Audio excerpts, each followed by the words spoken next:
오늘 말씀은 신명기 28장 15절에서부터 68절에 이르기까지 긴 저주의 말씀을 주님이 말씀하십니다. 왜 이렇게 긴 저주의 말씀을 하셨느냐? 주님이 정말로 저주를 하고 싶어서 이 긴 저주를 말씀하셨느냐? 그것이 아니라 주님은 우리로 하여금 하나님을 경외하지 아니하고 하나님의 말씀을 지켜 행하지 아니할 때 그들에게 임할 저주가 얼마나 처절한지를 말씀하시면서 주님이 궁극적으로 원하시는 것은 주님을 바로 섬기라는 메시지를 하고 있는 것입니다. 이 저주의 말씀을 보면 철저하게 하나님이 그들의 먹고 사는데 필요한 양식이나 아니면 자녀나 사람의 관계나 모든 삶에 뭔가 유익하다, 윤택하다, 뭔가 기쁘다고 할 만한 모든 것들을 철저하게 주님이 다 진멸시키실 것을 말씀하고 있습니다. 그뿐만이 아니라 내 육체조차도 질병으로 고통을 받게 하실 것이고 또 사람과의 관계가 아무리 선한 사람일지라도 악해진다라는 거. 그리고 사람들이 자기중심적으로 변해간다라는 이야기를 합니다. 완전히 자기중심적으로, 완전히 자기 외에 남을 돌아보지 아니하는 그런 개인주의로 돌아가게 될 것이고 사람과 사람 관계가 사랑이 없어질 것을 말하고 있고 그래서 영적으로, 혼적으로, 육적으로 완전한 패망에 이를 것을 기록하고 있습니다. 왜 이와 같이 되어지느냐? 63절 말씀을 보면 여호와께서 너에게 선을 행하시고 너를 번성하게 하시기를 기뻐하시던 것 같이 이제는 여호와께서 너희를 망하게 하시며 멸하기를 기뻐하시리니 너희가 들어가 차지할 땅에서 뽑힐 것이요. 이런 말씀을 합니다.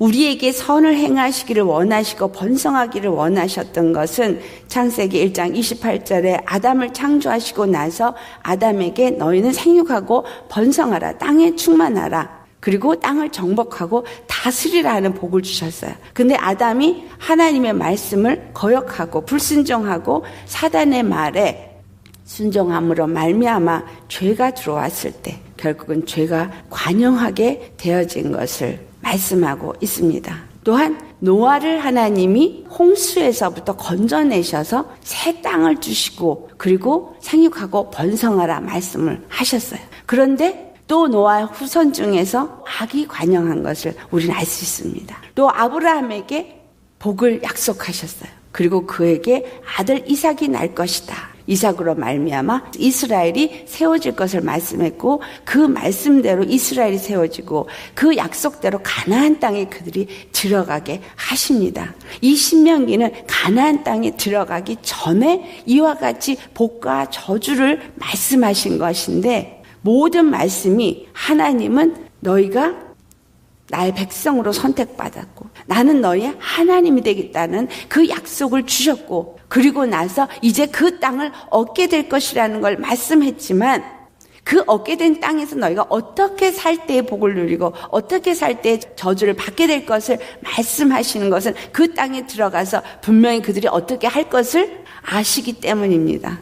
결국은 신명기 28장에 나타난 그 저주대로 이스라엘이 가나안 땅에 들어가서 여호와 하나님을 잘못 섬김으로 인해서 복을 받았었지만 그 복을 받은 것에서부터 그들이 여호와 하나님이 선을 행하고 그들로 하여금 번성하게 하고 기뻐하는 모든 주위의 나라들이 두려워 떨 만큼 강국이 되게끔 하였지만 결국은 그들이 우상을 섬기고 이웃 나라들과 음행을 함으로 인해서 하나님 앞에 완전한 진멸을 받게 된 것을 오늘 이 신명기 28장 15절에서부터 이 끝절까지 말씀하고 있습니다. 이 말씀하신 대로 이스라엘은 완전히 멸망을 했고 예루살렘도 완전히 무너지고 이스라엘이라는 나라가 뿔뿔이 흩어져서 결국은 바벨론으로 끌려가서 그의 속국이 되어졌고 나중에는 로마의 속국이 되어져서 완전한 멸망에 이른 것을 말씀하고 있습니다. 이 말씀을 받고서도 이스라엘은 하나님을 섬긴다 하면서도 그랬죠. 바리새인과 서기관과 사두개인들은 그들이 정말 하나님을 잘 섬기겠다고 율법이라는 걸 강화했고 토라를 늘 묵상하고 가르치고 외우고 암송하면서 그 모든 일을 행했지만 그러나 결국 완전히 예루살렘이 돌 위에 돌 하나도 남아지지 않을 만큼 저주를 받게 된 것은 우리 주 예수 그리스도께서 오셨음에도 불구하고 그들의 율법적인 행위로 말미암아 예수 그리스도를 알아보지 못했다라는 거예요. 바리새인들의 열심은 율법을 이전에 했던 것보다 훨씬 더 강화했어요.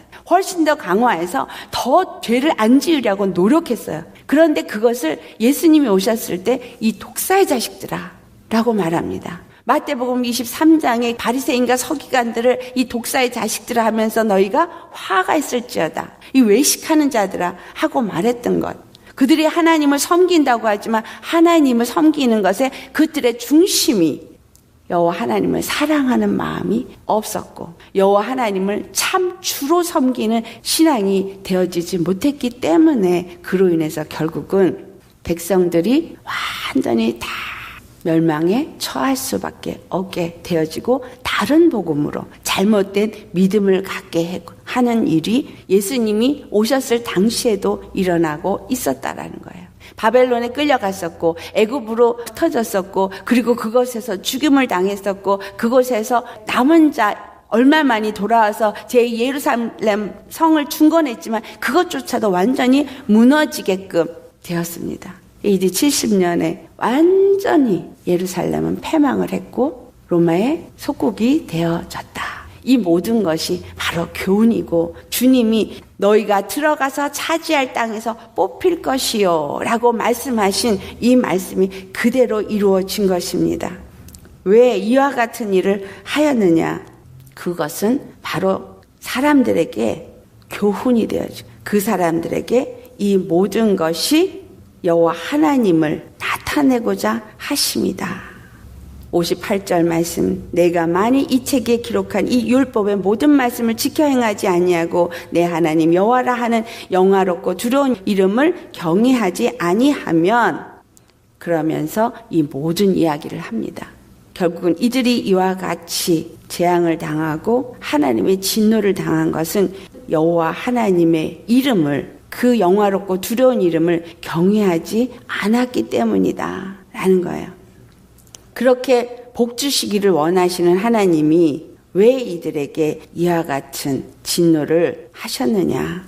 바로 그들에게 여호와 하나님이 누구신가를 알게 하기 위함이다. 할렐루야. 하나님은 우리에게 복을 주실 수도 있는 분이지만 저주도 주실 수 있는 심판의 하나님이십니다. 선과 악을 판단하시는 하나님. 그 하나님은 민수기 14장 우리 18절을 찾아서 함께 봉독하겠습니다. 민수기 14장 18절 찾으셨으면 같이 봉독하시겠습니다. 여호와는 노하기를 더디하시고 인자가 많아 죄악과 허물을 사하시나 형벌받을 자는 결단코 사하지 아니하시고 아버지의 죄악을 자식에게 갚아 3, 4대까지 이르게 하리라 하셨나이다. 여호와는 노하기를 더디하시고 인자가 많으시다 라고 말씀합니다. 그래서 우리의 모든 죄악과 모든 허물을 다 사하십니다. 그렇지만 형벌받을 자는 결단코 사하지 아니하시고 그 아비의 죄악을 자식 3, 4대까지 이르게 하신다라는 거예요. 그렇다면 누가 형벌을 받을 자이냐? 그렇게 복을 주시기를 원하시고 우리에게 하나님이 가지신 그 영광을 주기를 원하시는 하나님. 자, 노하기를 더디하시고 인자가 많아서 죄악과 허물을 사하신다. 예수 그리스도가 이 땅에 오셔서 우리의 모든 죄악과 우리의 모든 허물을 다 사하셨다고 성경은 기록하고 있고 우리는 그것을 믿는 자입니다. 나의 모든 죄악과 나의 모든 허물이 완전히 예수 그리스도가 그 죄를 몸에 짊어짐으로 그리고 십자가의 죽으심으로 인해서 다 사함을 받았다라고 우리는 믿고 있고 그래서 그 안에서 정말 예수님이 우리의 죄를 사했다는 얘기를 합니다. 그런데 죄와가 허물을 사하시는 것은 잘 알면서 정말 어떤 자들은 형벌을 받고 결단코 사함을 받지 않게 된다라는 이야기에 대해서는 별로 관심이 없어요. 중요한 키는 여호와를 경외하느냐 아니하느냐. 여호와를 경외하는 게 무엇인지 우리 이미 말씀을 나눴죠. 여호와를 경외한다 함은 여호와 하나님이 모든 생사화복의 주권자가 되시는 것을 믿고 섬기면서 그의 말씀에 절대로 순종하는 그 자세가 여호와를 경외하는 거예요. 그래서 늘 사도 바울이 빌립보서 2장 13절에 12절에 말씀하시기를 두렵고 떨림으로 너희 구원을 이루라 이런 말을 해요. 구원은 한 번 구원은 영원한 구원이라고 말하는 분들이 많습니다. 이스라엘이 한 번 구원받아서 애굽에서 나와가지고 가나안 땅에 들어갔어요. 그러면 이스라엘에서 어떤 짓을 했어도 영원히 이스라엘 나라가 강성하게 세워져 있어야죠. 그런데 그들이 완전히 다 흩어지고 바벨론에 끌려가고 애굽으로 내려가서 죽임을 당하고 이스라엘 나라가 흔적조차도 없어지게끔 그렇게 되어진 것을 주님은 우리에게 보여주고 있습니다. 왜? 신명기 28장에 이 저주의 말씀이 그들에게 임한 것을 알 수 있고 역사 속에서 그들이 왜 그 저주를 받았는지를 알 수 있습니다. 그것은 오늘 신약에서 살고 있는 우리, 오늘 예수를 믿고 있다고 말하는 우리에게도 한 번 구원은 영원한 구원이 아니다라는 걸 말해주고 있어요.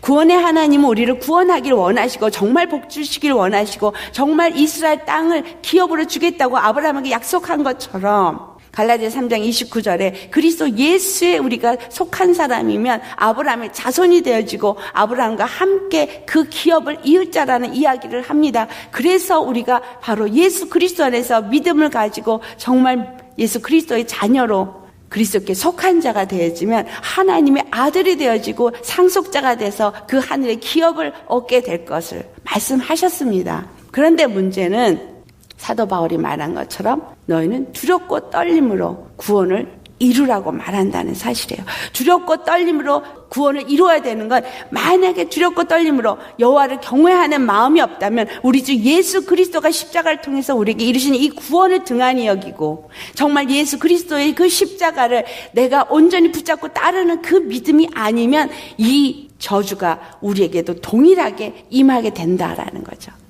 구원에서 떨어지게 되어진다라는 거예요. 그럼 어떤 자들이 죄를 사함을 받지 못하고 3, 4대까지 이와 같은 저주가 임하게 되느냐. 민수기 14장 22절 23절 2절 말씀만 보겠습니다.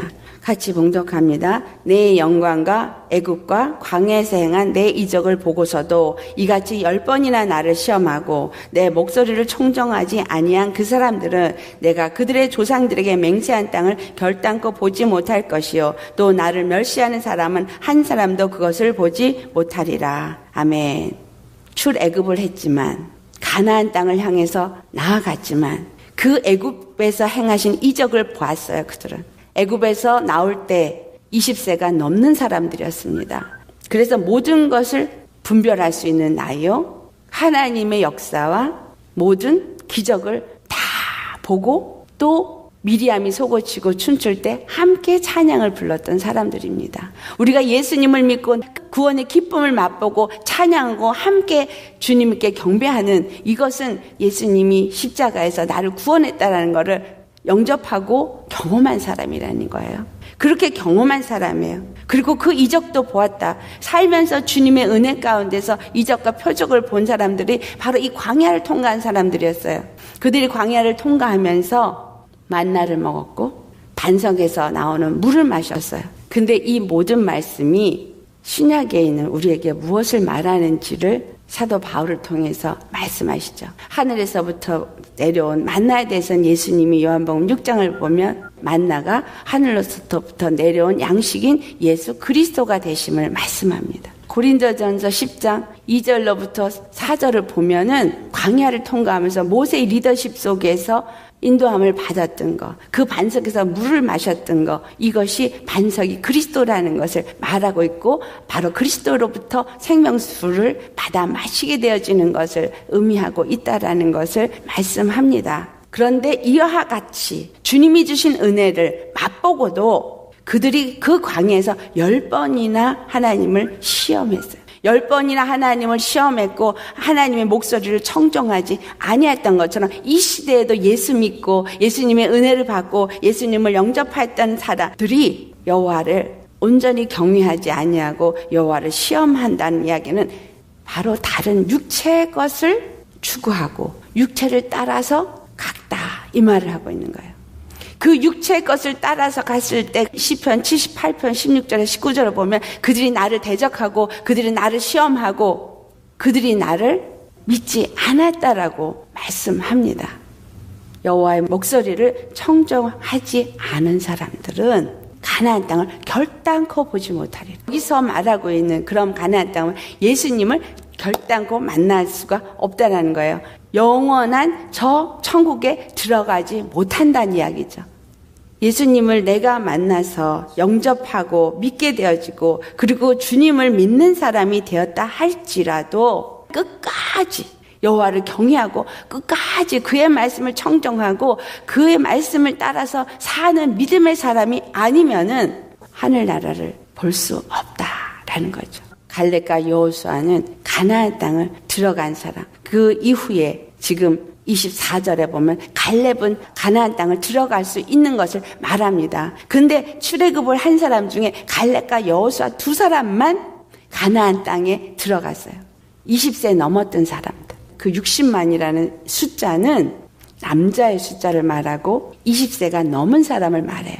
그런데 갈렙과 여호수아 둘만 가나안 땅에 들어갔고 나머진 다 광야에서 죽었어요.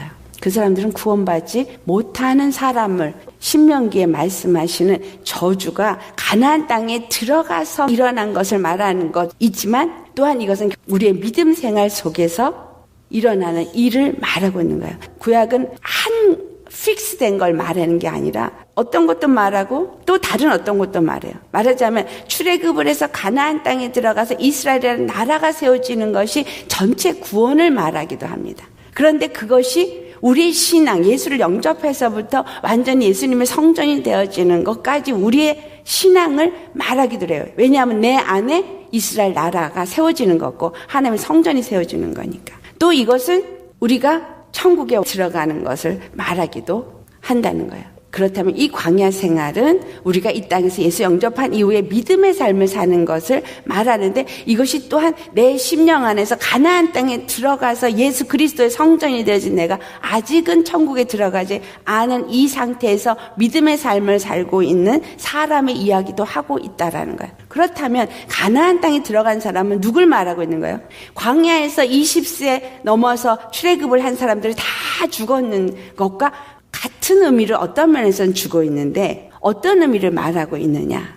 이것은 요단강을 건너기 전에 그 출애굽을 한 20세가 넘었던 사람들이 갈렙과 여호수아 외엔 다 죽었던 것, 그들이 결국은 육체의 것을 추구함으로 인해서 죽게 되어진 것처럼 비록 요단강을 건너서 가나안 땅에 들어가서 이스라엘 백성이 되었다 할지라도 다시 말해서 내가 예수님 안에서 참으로 육적인 그런 환난을 잘 믿음으로 통과해서 들어갔다 할지라도 출애굽을 한 사람 중에 어렸던 남자애들이 장성해서 광야를 통과하는 동안에 커서 요단강을 건널 때는 그들이 20세가 넘는 나이가 되어졌어요. 그래서 똑같이 가나안 땅에 나왔을 때 인원과 같이 요단강을 건널 때도 60만 인원의 남자들이 들어갔어요. 그렇다면 20세가 넘은 남자들이 같은 인원을 말하고 있는 이유는 믿음이 자라난 사람, 다시 그 중에 태어난 사람, 이런 사람들이 60만이 되어진다라는 거죠. 20세가 넘어서 정말 전쟁을 할 수 있는 그런 사람들이에요. 그런데 가나안 땅에 들어갔을 때 왜 그들이 여호와 하나님을 바로 섬기지 못해서 이러한 저주를 받았느냐. 이거는 예수 그리스도를 믿고 하나님의 성전이 되어진 믿음의 사람들, 육적으로 죄를 벗어주는 훈련만 받은 사람이 아니라 심령의 주님과의 교통함도 또 말씀 안에서 전쟁도 치르고 이러한 것들을 한 사람들의 후손인 거예요. 그런 사람들 가운데서도 이와 같이 여호와 하나님을 바로 섬기지 아니함으로 인해서 저주를 받은 것을 말씀하고 있다라는 거예요. 예수 안 믿는 사람을 얘기하는 게 아니에요. 이거는 예수 믿는 사람을 말하는 거예요. 예수 믿는 사람이 어찌하여 이와 같이 사는 동안에 예수를 믿으면서도 저주를 받느냐. 오늘날 교회가 왜 이렇게 무너졌고 왜 예수를 믿는다고 하면서도 여러 가지 문제가 자녀에게 또한 가정에 또는 자기 심령에 또는 육체에 많은 문제들과 이러한 것들이 있겠느냐라는 거죠. 그들이 저주를 받을 때 신명기 28장 20절 말씀을 보면 내가 악을 행하여 그를 잊음으로 내 손으로 하는 모든 일에 여호와께서 저주와 혼란과 책망을 내리사 망하여 속히 파멸하게 하실 것이다 라고 말해요. 그들이 악한 것을 하나님 앞에 행하고 여호와를 버렸기 때문이다 라고 말해요. 예수를 믿는다고 교회를 다닌다고 하면서 우리 심령 속에 예수님이 주인이 되어지지 아니하고 예수님을 버리고 내가 주인이 되어지고 또는 목사가 주인이 되어지고 목사가 하라는 대로 또 따라다니다가 또는 그 다른 복음을 받아서 인본주의 신앙을 가리키는 것을 따라서 살다가 또는 어떤 번영 신학을 받아서 어떤 물질을 추구하는 신앙으로 가다가 결국은 파멸하게 되어지는 거예요. 주님이 그들을 어떻게 한다고 그랬어요? 혼란을 준다고 그랬어요. confuse. 정말 무엇이 옳은 거 무엇이 그런 것인지 분별이 안 되게 혼란이 와요. 그래서 어떤 게 참복음이고 어떤 게 거짓복음인지 분별이 안 되는 이러한 일이 일어나는 거예요. 그리고 그들이 점점 망해져 간다는 거예요. 육체가 망해져 가는 것을 말하는 것도 되어지고 또 영적으로 망해져 가는 것도 두 가지가 다 포함되어 있어요. 여기서는 육적인 것만 말하는 것 같이 되어져 있지만 신약에 와서는 이 모든 것이 더 강화되어져서 육적인 것 플러스 혼적인 것, 영적인 거가 다 포함되어 있다라는 사실이에요. 그들이 속히 파멸하게 하실 것이다 라고 한국말로 번역이 됐지만 영어 번역에서는 갑자기 뭔가 잘 돼가는 것 같다가 갑자기 문제가 발생하고 갑자기 어떤 일이 터지고 갑자기 그래서 결국은 봄비에 옷이 젖듯이 조금씩 사단이 우리 심령이 쳐들어와 있는데 인식하지 못하고 조금씩 사단이 교회에 들어와서 무너뜨리고 있는데 인식하지 못하다가 어느 날 드디어 드러나게 되어지는 거예요. 그로 인해서 그들이 차지한 땅에 들어가서 병이 들게 된다 그래요. 이 병은 육체적인 질병만을 얘기 아니라 영적인 질병도 말하고 있다라는 거예요. 사람들이 문둥병이 들면 어떻게 해요? 살이 썩는 걸 알지 못하는 것처럼 자기가 영적으로 어디가 정말 지금 문제가 있는지 그 죄를 깨닫지 못해요. 회개하지 못하는 심령이 되어집니다. 또 혈루병 여인처럼 피가 계속 흘러나가는 거예요. 생명이 빠져나가는 거예요. 내가 생명을 계속 잃고 있으면서도 이 생명을 잃는 것을 몰라요. 그러다 보니까 마음은 척박해져서 메말라져서 교회 안에서 사람이 주인이 되어져 있고 그래서 사람의 어떤 주장이 강하게 일어나면서 다툼이 일어나고 분리가 일어나고 예수님은 찾아볼 수가 없고 사랑은 찾아볼 수가 없고 메마른 심령과 그 갈급한 심령으로 넘쳐나게 되어지는 것. 영적인 질병이 육적인 질병보다 훨씬 더 무서운 겁니다. 예수님 말씀이 너희가 만약에 손이 범죄면 손을 하나 잘라버리고라도 구원을 받으라는 이야기를 하잖아요. 눈이 만약에 범죄면 눈을 뽑아서라도 영혼만큼은 구원을 받으라는 이야기를 합니다. 그만큼 육은 손이 잘라지고 다리가 잘라지고 눈이 없어져도 그건 육은 어차피 죽을 거니까 흙으로 돌아갈 거니까 상관없지만 영혼의 저주는 그 어느 것보다 두렵고 떨리는 일이라는 거예요. 육은 잠깐이지만 영은 영원한 저주이기 때문에 영원한 진멸이고 영원한 불목 가운데서 다시는 거기에서 회개할 길이 없기 때문에 그래서 주님은 내가 단호하게 육이 범죄할 때 그 육을 잘라서라도 돌이켜 회개하라 이 말이에요. 고린도전서 12장 27절에 예수 그리스도가 머리시고 우리는 각 몸의 지체라고 표현하고 있어요. 각 영혼들이 지체요 부분이에요. 그렇다면 주위에 내 교회 공동체 안에 또는 믿는다는 사람들 가운데서 잘못 가고 있는 사람, 썩어지어 가고 있고 범죄하고 있는 사람이 있다면 그들을 어떻게 하라 그래요? 권유해서 그들로 하여금 돌이키도록 하지만 그렇지 않을 때는 잘라버릴 걸 얘기해요. 절대로 범죄하는 자들과 함께 하지 말라 이 말이죠.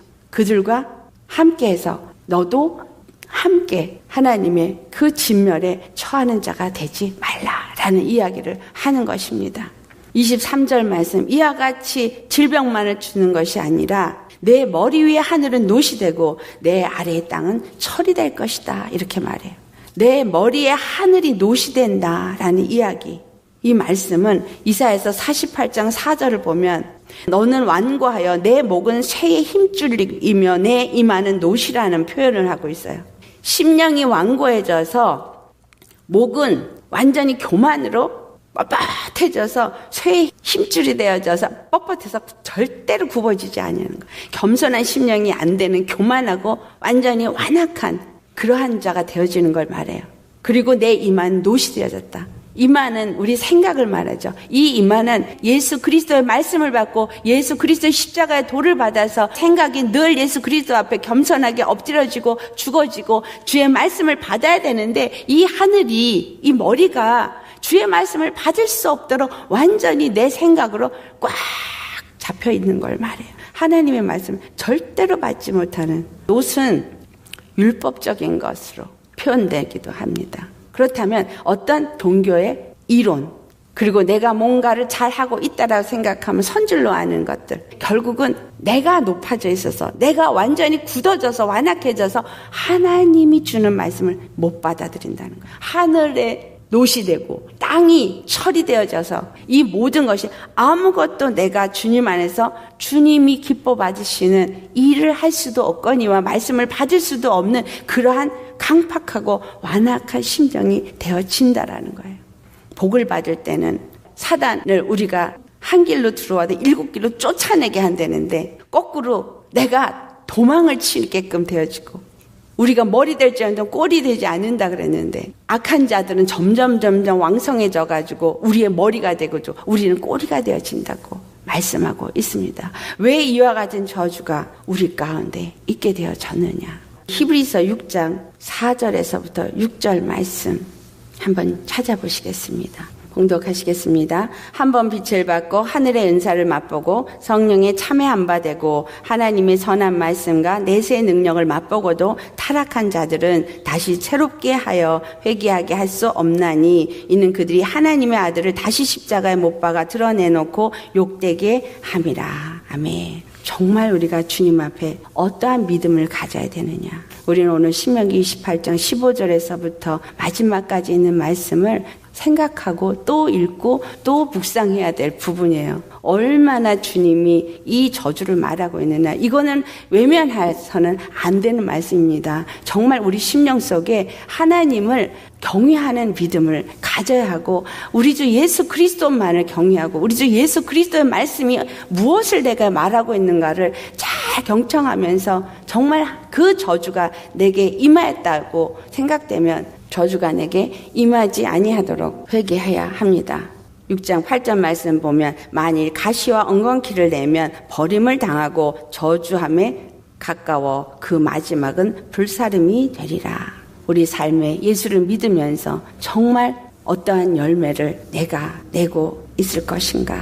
가시와 엉겅퀴를 내면 반드시 버림을 당하게 되어질 것을 말씀하고 있습니다. 신명기 28장 맨 마지막 절을 보면 그들이 애굽에서 출애굽을 했는데 출애굽에서 나왔는데 그들이 다시 애굽으로 가게 될 것을 말합니다.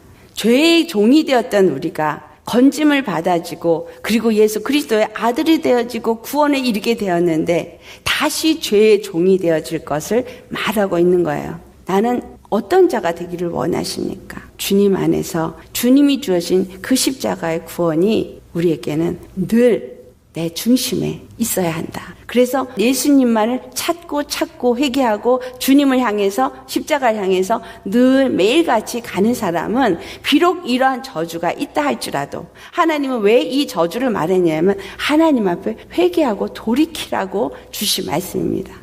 왜냐하면 하나님은 복 주시기를 원하시는 하나님이시니까, 축복하기를 원하시는 하나님이시니까, 구원의 하나님이시니까. 아멘. 우리 이사야서 19장 찾아서 21절, 22절 말씀 마지막으로 봉독하시겠습니다. 이사야서 19장 21절, 22절 말씀. 여호와께서 자기를 애굽에서 알게 하시리니 그날의 애굽이 여호와를 알고 제물과 예물을 그에게 드리고 경배할 것이요 여호와께서 서원하고 그대로 행하리라. 여호와께서 애굽을 치실지라도 치시고는 고치실 것이므로 그들이 여호와께로 돌아올 것이라. 여호와께서 그들의 간구함을 들으시고 그들을 고쳐주시리라. 아멘. 애굽도 고치신다고 말했고 아수르도 회복될 것을 성경은 말하고 있습니다. 이러한 것들은 이스라엘을 괴롭히고 이스라엘을 무너뜨리는 데 쓰임받았던 이방 나라로 표현되고 있지만 그들은 결국은 하나님이 그들에게도 하나님 되심을 나타내실 것이고 그들이 하나님 앞에 제물과 예물을 드리고 경배하도록 이 세상의 이방 족속에게도 구원이 선포되어지고 복음이 전해짐으로 그들이 여호와께로 돌아오게 되어진다라는 이야기를 하고 있는 것입니다. 이스라엘의 구원과 이스라엘의 패망은 결국은 이방 모든 나라에게도 하나님이 누구신가를 말씀하는 것입니다. 그래서 우리가 우리 주 예수 그리스도를 통해서 이방인이나 유대인이나 모두가 구원을 얻도록 하시는 하나님의 그 계획을 알고 주를 경외하며 그 십자가의 말씀을 붙잡고 이 저주가 정말 하나도 내게 임하지 아니하도록 주님을 믿는 믿음으로 날마다 주님과 함께 동행하시는 저와 여러분 되기를 예수 이름으로 축원합니다. 아멘.